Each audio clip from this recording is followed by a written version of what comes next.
Hello friends, मैं अभिमन्यु आप सभी का स्वागत करता हूं अपने यूट्यूब चैनल IAS एकेडमी में। हमारा इंडियन पॉलिटी चल रहा है और इसमें हम राष्ट्रपति से संबंधित कुछ महत्वपूर्ण तथ्यों को देख रहे हैं। आज हमारा राष्ट्रपति का जो चैप्टर है वह लास्ट है। अगले क्लास से उपराष्ट्रपति को हम देखेंगे। तो राष्ट्रपति में हमने पिछले क्लास में जो महत्वपूर्ण तथ्यों को देखा, एक बार उसे समझ लेते हैं क्या क्या देखा।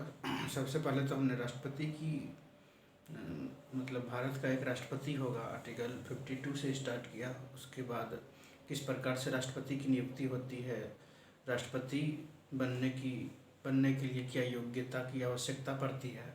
उसके अलावा राष्ट्रपति को यदि हटाना हो तो उसके लिए इम्पीचमेंट यानी कि महाभियोग लगाया जाता है।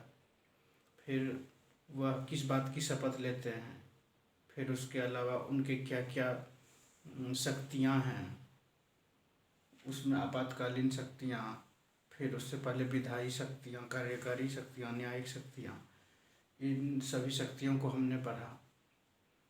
फिर लास्ट में वीटो और आपातकालीन शक्तियों को पढ़ा। आज हम राष्ट्रपति के सबसे महत्वपूर्ण बात, जो कि आज तक हमारे देश के कौन कौन व्यक्ति राष्ट्रपति रहे और कब से कब तक रहे, और उससे महत्वपूर्ण कुछ क्वेश्चन एग्ज़ाम में आ सकते हैं, उन क्वेश्चनों पर भी चर्चा की जाएगी। तो आइए आज की क्लास की शुरुआत यहीं से करते हैं। हमारे स्वतंत्र भारत के पहले राष्ट्रपति, वैसे राष्ट्रपति हमारे स्वतंत्र भारत में ही हुआ करता है, उससे पहले राष्ट्रपति पद का कोई उल्लेख नहीं था। उससे पहले वायसराय और उससे पहले गवर्नर जनरल, जो कि आज़ादी से पहले जब अंग्रेज़ों का शासन भारत में था तो उस समय की वो स्थिति थी। उसके बाद जब आज़ाद हुआ तब फिर पहले राष्ट्रपति तो आज़ादी के बाद ही नहीं, बल्कि जब संविधान लागू हुआ 26 जनवरी 1950 को, तो उस दिन राष्ट्रपति उस समय से राष्ट्रपति की शुरुआत होती है।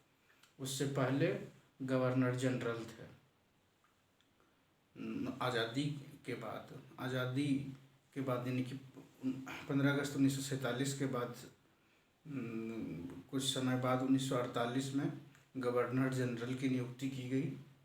और फिर जब भारत का ये संविधान जो है वह लागू हो गया तो उसके बाद राष्ट्रपति की नियुक्ति की गई। मतलब राष्ट्रपति को इलेक्ट किया गया, इलेक्शन हुआ, नियुक्ति नहीं की गई राष्ट्रपति की, राष्ट्रपति का इलेक्शन हुआ। तो सबसे पहले जो हमारे राष्ट्रपति थे डॉक्टर राजेंद्र प्रसाद थे। डॉक्टर राजेंद्र प्रसाद एक महत्वपूर्ण व्यक्ति थे जो कि स्वतंत्रता सेनानी भी रह चुके थे। उन्होंने लॉ की पढ़ाई की थी, यानी कि वो वकील भी थे, और डॉक्टर का मतलब इन्होंने PhD किया था, इसलिए ये डॉक्टर लिखाते थे। जिनके नाम के आगे डॉक्टर होता है या तो वो डॉक्टर होंगे या उन्होंने PhD की डिग्री धारण की होगी। तो डॉक्टर राजेंद्र प्रसाद पहले राष्ट्रपति थे और सबसे लंबे समय तक रहने वाले राष्ट्रपति डॉक्टर राजेंद्र प्रसाद थे, जो कि 26 जनवरी 1950 से लेकर 1962 तक ये अपने पद पर बने रहे। तो और ये पहले जो राष्ट्रपति थे ये बिहार के थे। तो आइए देखते हैं डॉक्टर राजेंद्र प्रसाद, जिनका कि कार्यकाल 26 जनवरी 1950 से शुरू होता है और 13 मई 1962 को इनका कार्यकाल ख़त्म होता है। जैसे ही इनका कार्यकाल ख़त्म होगा उससे पहले ही दूसरे राष्ट्रपति का इलेक्शन कराया जाता है, और जब दूसरे राष्ट्रपति का इलेक्शन कराया जाएगा तो मतलब जब तक दूसरे राष्ट्रपति एक तरह से इलेक्शन वगैरह हो के जब तक नहीं आ जाते हैं तब तक पहले राष्ट्रपति को अपने पद पर रहना पड़ेगा। तो फिर दूसरे राष्ट्रपति डॉक्टर राजेंद्र प्रसाद के बाद डॉक्टर सर्वपल्ली राधाकृष्णन है। इनका पूरा नाम डॉक्टर सर्वपल्ली राधाकृष्णन है, जो कि डॉक्टर राजेंद्र प्रसाद के समय में ये उपराष्ट्रपति थे। जैसे डॉक्टर राजेंद्र प्रसाद पहले राष्ट्रपति थे, उसी प्रकार से डॉक्टर सर्वपल्ली राधाकृष्णन पहले उपराष्ट्रपति थे। डॉक्टर राजेंद्र प्रसाद के बाद दूसरे राष्ट्रपति डॉक्टर सर्वपल्ली राधाकृष्णन हुए और उनका जो कार्यकाल था 13 मई से 1962 से लेकर 13 मई 1967 तक, यानी कि एग्जैक्ट 5 साल तक इनका शासनकाल था, इनका पीरियड था। ये दूसरे राष्ट्रपति हो गए। तीसरे राष्ट्रपति की यदि बात करें तो डॉक्टर जाकिर हुसैन। यदि क्वेश्चन पूछा जाता है कि पहले मुस्लिम राष्ट्रपति कौन थे, तो उसका आंसर होगा डॉक्टर जाकिर हुसैन। वह यदि वहाँ पर 4 ऑप्शन में डॉक्टर जाकिर हुसैन, फखरुद्दीन अली अहमद, उसके अलावा और 2 नाम यदि दे दिया जाता है तो आपको डॉक्टर जाकिर हुसैन चुनना होगा, जो कि हमारे देश के तीसरे राष्ट्रपति थे और भारत के पहले मुस्लिम राष्ट्रपति थे। तो जो कि 13 मई 1967 में राष्ट्रपति बने और फिर उनका देहांत हो गया। राष्ट्रपति जिस समय वो थे उसी समय, तो उस कारण से 3 मई 1969 को उनका देहांत हो गया। 3 मई 1969 को उनका देहांत हो गया, तो मतलब उस समय तक उनका कार्यकाल रहा। फिर इसके बाद फिर इलेक्शन हुआ। इलेक्शन होने के बाद चौथे राष्ट्रपति जो थे वो बीवी गिरी बने। तो इसके बीच में कौन राष्ट्रपति थे? हमारे संविधान में लिखा हुआ है हमारे राष्ट्रपति का जो पद है वह खाली, यानी कि रिक्त नहीं रहना चाहिए। तो उसके लिए जो उपराष्ट्रपति होते हैं उन्हें ही राष्ट्रपति बना दिया जाता है। यदि उपराष्ट्रपति नहीं होंगे तो किन्हें बनाया जाएगा? यदि उपराष्ट्रपति नहीं होंगे तो जो उच्चतम न्यायालय यानी कि सुप्रीम कोर्ट हैं उनके चीफ जस्टिस को बनाया जाएगा। और यदि वो भी ना हो उस समय पद पर, तो जो सीनियर मोस्ट उसमें जज होंगे, यानी कि सुप्रीम कोर्ट के जो सीनियर मोस्ट जज होंगे। तो एक बार ऐसा एक तरह से हुआ है जबकि सुप्रीम कोर्ट के मुख्य न्यायाधीश को राष्ट्रपति बनाया गया हो। कार्यकारी राष्ट्रपति उसे बोला जाता है। कुछ समय के लिए बनाया जाता है जब तक कि इलेक्शन कंडक्ट नहीं करा लिया जाता है राष्ट्रपति का। तो इस समय हम देखेंगे कि जब डॉक्टर जाकिर हुसैन की मृत्यु हुई तो उसके बाद कार्यकारी, एक तरह से क्या बोल सकते हैं, हाँ, कार्यकारी राष्ट्रपति बनाया गया। तो कार्यकारी राष्ट्रपति सबसे पहले तो जो उस समय के उपराष्ट्रपति थे उन्हें बनाया गया। जो उस समय उपराष्ट्रपति थे, ये बीवी गिरी जो हैं ये उस समय उपराष्ट्रपति थे, तो उन्हें बनाया गया। और फिर जब इलेक्शन होने लगा तो इलेक्शन के इन्हें इलेक्शन में खड़ा किया। ये राष्ट्रपति के इलेक्शन में खड़े हुए, इस कारण से राष्ट्रपति के पद से फिर इन्होंने इस्तीफा दे दिया कार्यकारी और राष्ट्रपति के पद से। तो वहाँ उपराष्ट्रपति का भी पद खाली था क्योंकि यही उपराष्ट्रपति थे, उनका भी इलेक्शन नहीं हुआ था। फिर जब उपराष्ट्रपति नहीं है तो फिर कौन होगा, किसे बनाया जाएगा? कार्यकारी राष्ट्रपति जो सुप्रीम कोर्ट के चीफ जस्टिस हैं। तो उस समय मोहम्मद हिदायतुल्ला उस समय चीफ जस्टिस थे, तो उन्हें ही बनाया गया कार्यकारी राष्ट्रपति। तो बीवी गिरी फिर चौथे राष्ट्रपति बने। जब इलेक्शन हो गया, बीवी गिरी जीत गए और राष्ट्रपति बन गए, तब हिदायतुल्ला मतलब उनका पद समाप्त हो गया, यानी कि राष्ट्रपति के पद के लिए इलेक्शन हुआ। इलेक्शन में जीतने के बाद ये राष्ट्रपति बन गए और फिर उसके बाद और इनका कार्यकाल क्या रहा? 24/8/69, यानी कि 24 अगस्त 1969 से लेकर 24 अगस्त 1974 तक। फिर उसके बाद फखरुद्दीन अली अहमद, यह दूसरे मुस्लिम राष्ट्रपति थे जिनका कार्यकाल 24 अगस्त 1974 से लेकर 11 फरवरी 1977 तक रहा, क्योंकि 11 फरवरी 1977 को इनकी मृत्यु हो जाती है। तो इस कारण से राष्ट्रपति का जो पद है वह रिक्त हो जाता है। तो फिर से यहाँ पर कार्यकारी राष्ट्रपति बनाया जाता है। तो यहाँ पर कार्यकारी राष्ट्रपति किन्हें बनाया गया, यहाँ पर जो इस समय मतलब उपराष्ट्रपति होंगे उन्हीं को बनाया जाएगा पहले। यदि उपराष्ट्रपति नहीं होंगे तो फिर चीफ जस्टिस को बनाया जाएगा, लेकिन उस समय उपराष्ट्रपति थे तो उन्हें बनाया गया। बी.डी. जत्ती उनका नाम था जिन्हें बनाया गया था। फखरुद्दीन अली अहमद की मृत्यु के बाद ये दूसरे मुस्लिम राष्ट्रपति थे और भारत के 5वें राष्ट्रपति थे। यहाँ पर हम देख सकते हैं कि डॉक्टर जाकिर हुसैन और डॉक्टर फखरुद्दीन अली अहमद दोनों मुस्लिम राष्ट्रपति थे, पहले मुस्लिम और दूसरे मुस्लिम राष्ट्रपति, जिनका कि देहांत मतलब अपने कार्यकाल के दौरान ही हो गया। जिस समय वो पद पर बने हुए थे उसी समय दोनों मुस्लिम राष्ट्रपति ही थे जिनका देहांत अपने कार्यकाल के दौरान ही हुआ। यह भी मतलब क्वेश्चन पूछा जा सकता है कभी। फिर उसके बाद नीलम संजीव रेड्डी, इनका ये नीलम संजीव रेड्डी जो है ना, ये 25/7/77 से 25/7/82 तक इनका कार्यकाल रहा। इनके बारे में बोला जाता है कि जब ये बीबी गिरी जो राष्ट्रपति बने थे उस समय नीलम संजीव रेड्डी भी इलेक्शन में खड़े हुए थे।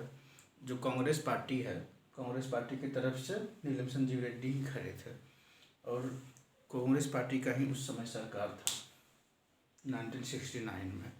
तो उस समय कांग्रेस के अंदर कुछ इस प्रकार की गतिविधियां चल रही थी जो कि आपस में ही कुछ लोग एक दूसरे के विरोध में थे। तो उस कारण से इंदिरा गांधी ने जिस समय इलेक्शन हो रहा था तो उस राष्ट्रपति का, तो उस समय इंदिरा गांधी ने बोला कि यदि मतलब अपना जो मत दें, अपना सोच विचार कर दें, मतलब जो प्रधानमंत्री है और उसी की सरकार है वो इस तरह से बोल रही है।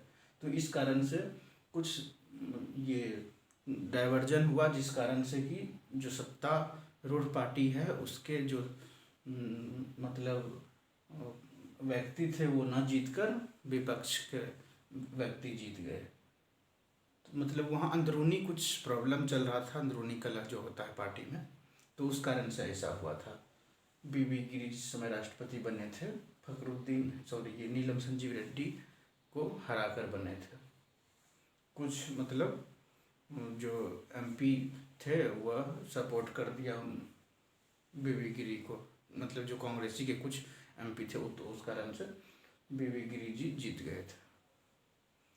फिर नीलम संजीव रेड्डी के बाद हम देखेंगे और यहाँ से एक ट्रेंड शुरू होता है, जैसे एग्जैक्ट 5 साल के लिए राष्ट्रपति जो होते हैं वह अपने पद पर रहते हैं। तो यहाँ पर हम देखेंगे, ये तो डॉक्टर राजेंद्र प्रसाद हो गए, उसके बाद जैसे ये 13/5 से लेकर 13/5, फिर 13/5 फिर इनकी मृत्यु हो गई 3/5 को, इस कारण से डेट चेंज हो गया, बीच में ही इलेक्शन कराना पड़ा। फिर उसके बाद एक और जो राष्ट्रपति थे उनकी भी मृत्यु हो गई, इस कारण से फिर बीच में इलेक्शन कराना पड़ा। फिर छठे जो प्रेसिडेंट थे राष्ट्रपति नीलम संजीव रेड्डी, वो 25/7 को बने थे और 25/7 तक 77 से 82 तक रहे थे। और इसी समय से एक ट्रेंड चल पड़ा है कि राष्ट्रपति जो हैं कब शपथ लेंगे, 25/7 को ही शपथ लेंगे। तो अभी के जो राष्ट्रपति हैं रामनाथ कोविंद, इन्होंने भी 25/7 को ही लिया है राष्ट्रपति का मतलब शपथ, मतलब इसी दिन से ये राष्ट्रपति बने हैं। ये छठे से लेकर अभी तक ऐसा ही ट्रेंड चल रहा है। तो यह आसानी से दिमाग में रखा जा सकता है, याद रखा जा सकता है। 25/7 मतलब 25 जुलाई को राष्ट्रपति एक तरह से अभी के समय में शपथ लेते हैं, मतलब ये अपने पद पर आसीन होते हैं। तो नीलम संजीव रेड्डी 25/7/77 से 25/7/82। फिर ज्ञानी जैल सिंह, ये पंजाबी थे जो कि 25/7/82 से 87 तक, यानी कि राजीव गांधी और इंदिरा गांधी के कार्यकाल में ये राष्ट्रपति रहे थे। फिर आर वेंकट रमन 1987 से लेकर 92 तक। फिर डॉक्टर शंकर दयाल शर्मा 92 से लेकर 97 तक। इस बार नेट के एग्जाम में ये इन दोनों से रिलेटेड एक क्वेश्चन पूछ दिया गया था। राष्ट्रपति इन दोनों से नहीं, मतलब और थे, इन दोनों में अधिकतर स्टूडेंट को कन्फ्यूजन हुआ था कि ये पहले राष्ट्रपति बने या ये राष्ट्रपति बने। जिनको याद होगा तो उनके लिए बहुत आसान था, और जो मतलब कुछ ट्रिक के हिसाब से या मतलब अनुमान लगाकर क्वेश्चन कर रहे होंगे तो उन्हें प्रॉब्लम हुई होगी। तो पहले शंकर दयाल शर्मा बने थे, डॉक्टर शंकर दयाल शर्मा 92 से 97, जब नरसिम्हा राव की सरकार थी। और फिर आर नारायणन जो कि 97 से 2000। और इस बीच में बहुत सारी सरकारें बदली थी। आपने प्रधानमंत्री के बारे में जब पढ़ा होगा तो पता होगा। फिर डॉक्टर APJ अब्दुल कलाम बने, अटल बिहारी वाजपेयी की उस समय सरकार थी 2002 में, और उसके बाद 7 तक। फिर प्रतिभा देवी सिंह पाटिल, भारत की प्रथम महिला राष्ट्रपति जो हैं प्रतिभा देवी सिंह पाटिल हैं। अभी तक में सिर्फ एक ही राष्ट्रपति जो कि महिला बनी है, और अभी तक में एक ही प्रधानमंत्री जो महिला बनी है हमारे देश में है, वह प्रधानमंत्री इंदिरा गांधी हैं और राष्ट्रपति प्रतिभा देवी सिंह पाटिल हैं। और फिर प्रणब मुखर्जी जो हैं, यह 13वें राष्ट्रपति बने 2012 में, यानी कि 25/7/12 से लेकर 25/7/17 तक। फिर अभी के जो राष्ट्रपति हैं वर्तमान समय के, रामनाथ कोविंद उनका नाम है, और वो 25/7/2017 से लेकर अभी तक राष्ट्रपति हैं। यह हमारे राष्ट्रपति की बात हो गई। अब इधर हम कुछ बात कर ले कार्यवाहक राष्ट्रपति की बात। शुरू में हमने बताया था कि कार्यवाहक राष्ट्रपति क्यों, जब किसी कारण से राष्ट्रपति अपने पद से त्याग दे देता है या किसी कारण से उनकी मृत्यु हो जाती है, जैसे यहाँ पर उनकी मृत्यु हो गई तो उस कारण से कार्यवाहक राष्ट्रपति को बनाया गया, क्योंकि उनका पद रिक्त नहीं रह सकता है, क्योंकि यह जो हमारा मतलब हमारे देश के सर्वोच्च एक तरह से पदाधिकारी होते हैं, इनसे ऊंचा कोई नहीं होता है हमारे देश में। तो कार्यवाहक राष्ट्रपति के बारे में देख लें तो अभी तक में 3 कार्यवाहक राष्ट्रपति बने हैं। BV गिरी जो मैंने बताया था, BV गिरी ये डॉक्टर जाकिर हुसैन की मृत्यु के जस्ट बाद BV गिरी बने थे, जो कि उस समय उपराष्ट्रपति थे। और फिर मोहम्मद हिदायतुल्लाह ये जस्टिस थे चीफ जस्टिस। और फिर BD जत्ती ये भी उपराष्ट्रपति थे, तो इस कारण से बने थे। और ये BD जत्ती जो है ये फखरुद्दीन अली अहमद की मृत्यु जो हो गई उनके बाद बने थे। तो इनका कार्यकाल देख लेते हैं, 3/5/69 से लेकर 20/7/69 तक, लगभग 2 महीने से कुछ दिन ज़्यादा, यानी कि 2.5 महीने के आसपास। फिर 20/7/69 से लेकर 24/8/69, लगभग 1 महीने से कुछ ज़्यादा, मोहम्मद हिदायतुल्लाह जो कि चीफ जस्टिस थे। ये मोहम्मद हिदायतुल्लाह बाद में उपराष्ट्रपति भी बने थे। फिर BD जत्ती 11/7/77 से 25/7/77। तो ये हमारे कार्यवाहक राष्ट्रपति हो गए और ये हमारे राष्ट्रपति हो गए। तो राष्ट्रपति में मतलब ख़त्म हो गया सारा, जितना लगभग टॉपिक था, कुछ कुछ छूट गए होंगे, लेकिन जो महत्वपूर्ण राष्ट्रपति से संबंधित तथ्य थे वह एक तरह से हो चुका है। अगले क्लास में हम उपराष्ट्रपति से संबंधित तथ्यों पर बात करेंगे। तो आज की क्लास यहीं पर समाप्त होती है। कैसा लगा क्लास कमेंट करके अवश्य बताएं। Thank you.